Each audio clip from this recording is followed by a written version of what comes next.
The biggest threat to Christian nationalism is Jesus. Let me tell you why. And by the way, I mean the real Jesus, not the blonde-haired, blue-eyed Jesus that wants you to be rich. That's a lie. I mean the dark-skinned Jesus that wasn't Christian, who grew up in occupied Palestine. That Jesus is the biggest threat to Christian nationalism because he stood for everything they don't like. That Jesus dignified women, healed the broken for free, and taught us to love the outcasts among us. That's the opposite of nationalism. Jesus told us to love everybody, but nationalism requires you to think you're better than everybody else. In this Sunday's gospel, for example, Jesus sets up a contrast between a Pharisee and a tax collector who are both praying. The Pharisee says, God, I thank you that I am not like other people, thieves and rogues and adulterers, or even like this tax collector. I fast twice a week. I give 1/10 of all my income. Tax collector simply prays, God, be merciful to me, a sinner. Now, the thing is, on the outside, the Pharisee did everything right. He prayed, he gave money, he fasted, but he was high on his own supply. The tax collector simply said, have mercy on me, a sinner. Nationalism requires abandoning humility. Jesus teaches us to start with it. I love you, all of you, and I'll see you out there. Modern day Christianity, with all due respect, and now again, this is no maliciousness in my statement, has nothing to do with the Christ of the Bible. For example, modern day Christianity, for all intents and purposes, believes the following, because I was part of it, that Jesus Christ was a Caucasian. That is what's pushed throughout the earth. That's not true.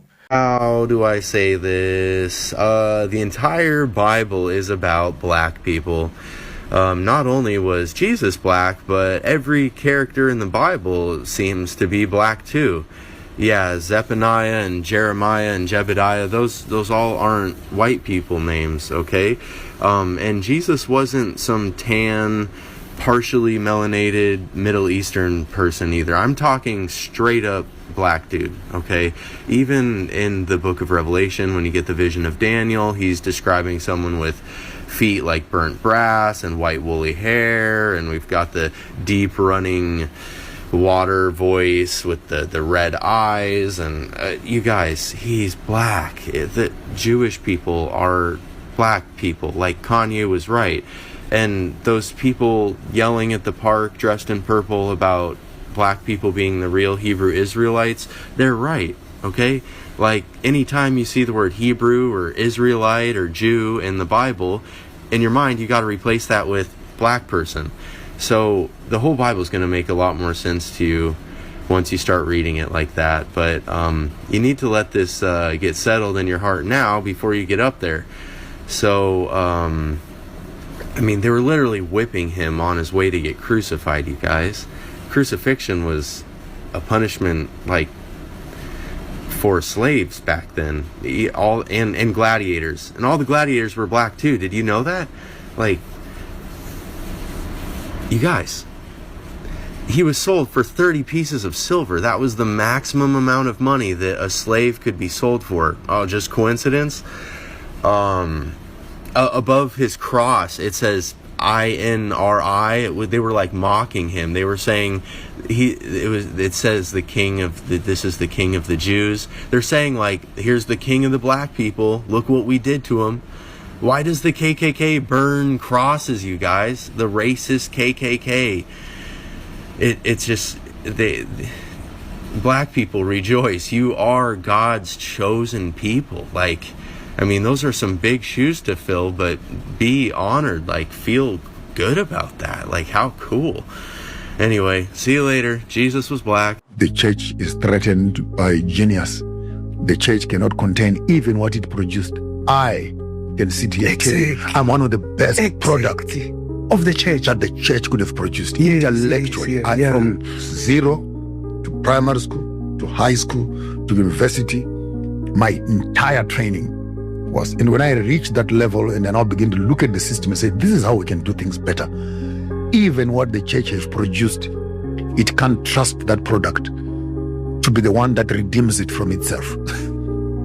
If you understand what I'm saying. I do. You become a threat Yes. to the very system that you love so much and Yeah. wish that they could improve their youth programs, change their investment strategies, change their social development thing, remove some of those old traditional doctrines, Yeah. and start incorporating African enculturation and etc. Look into the correct interpretation of biblical text. Yes. I could start going on a theological symposium. Yeah. And when you begin to raise these things, and then you frustrate the very foundations. I mean, when I started asking about the white Jesus concept, people thought I was crazy.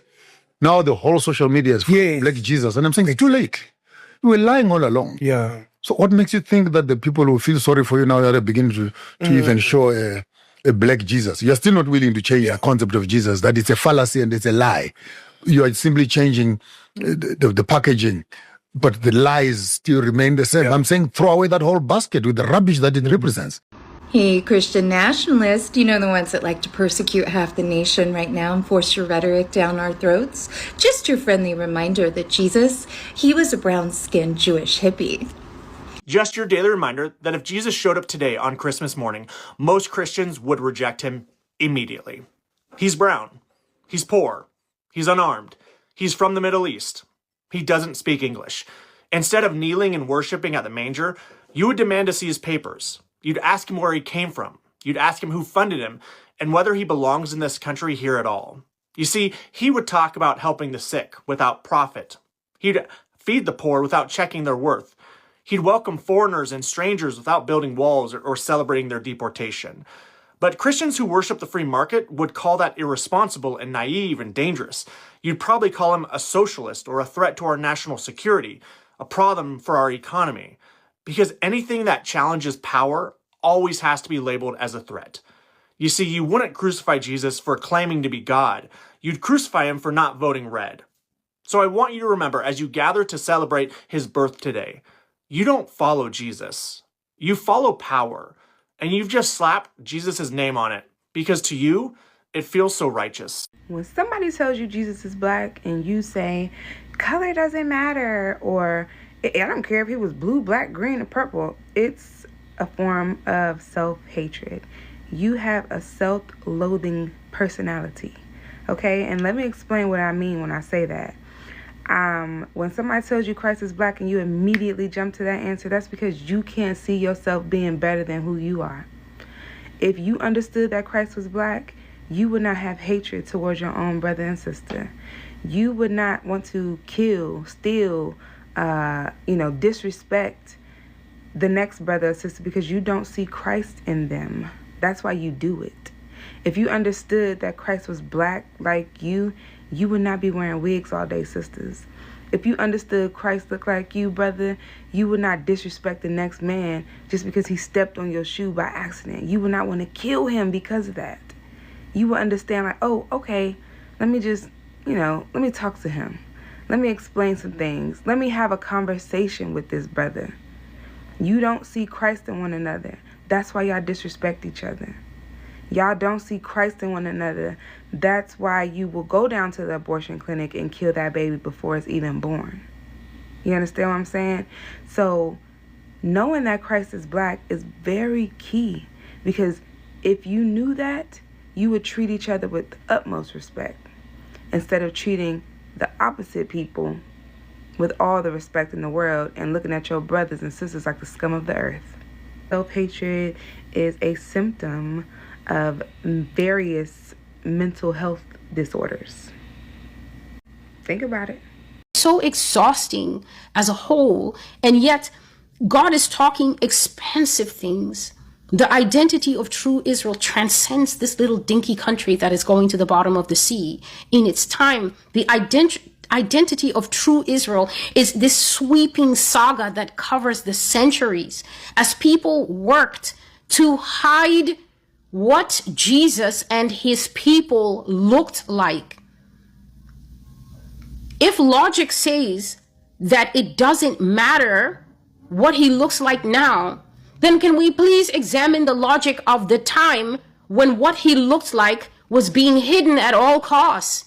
Why was it allowed to matter then, and matter so much that great lengths, I'm talking about the Catholic Church being in on this, I'm talking about there's a whole chunk of time, either in the Renaissance period or earlier in the medieval period, where people were whitewashing the identity of the original apostles, the original church, the real people. This was being hidden with so much ginger and so much effort. Why do you think that much effort? Huge commissions.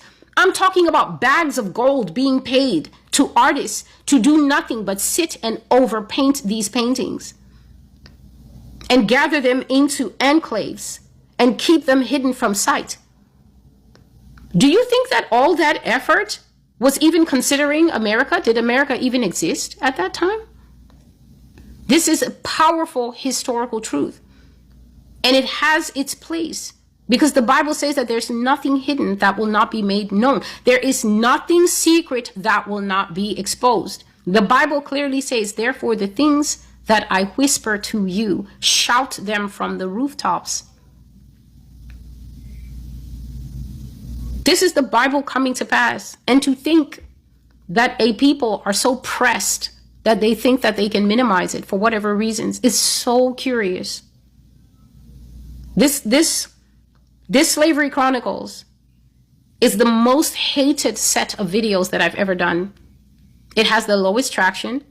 It has the most downvotes. It has the most complaining and arguing. And yet, this is a truth that is taking place on news stations outside of the United States. The news stations in the United States won't touch what happened one Thursday ago when this man in Russia opened his vaults and is currently breaking the internet with the iconographs that he's bringing out. How can we in this country be so stingy in spirit and so backward that we think our anger transcends God's right to set things in order?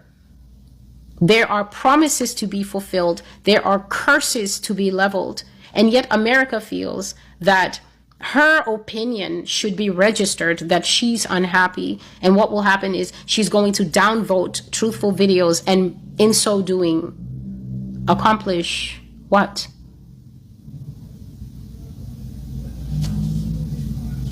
Slavery happened. Slavery is going to happen again as punishment and judgment for that slavery. No amount of downvotes is going to change that. No amount of personal heat. No amount of, you're part of a cult. I'm not part of anything except the local library. What I am doing is I will read out the words of the Lord truthfully. And those who have seen my track record know that the things I am saying are real and that they will come to pass because God has spoken them, God has ordained them, and no one can stop them from becoming a reality. In fact, the more you mock and scoff at them, the more the Lord says, I am doing a work in your day, a work that you will not believe, even if one tells it to you. What irony is this verse? The Bible is so filled with perfect irony. It says, look, you scoffers. So it identifies a group, right? It picks out a group of people. Depending on the topic, Catholics are the scoffers when I speak of certain things. Depending on the topic, men come here all pressed. Are you a feminist?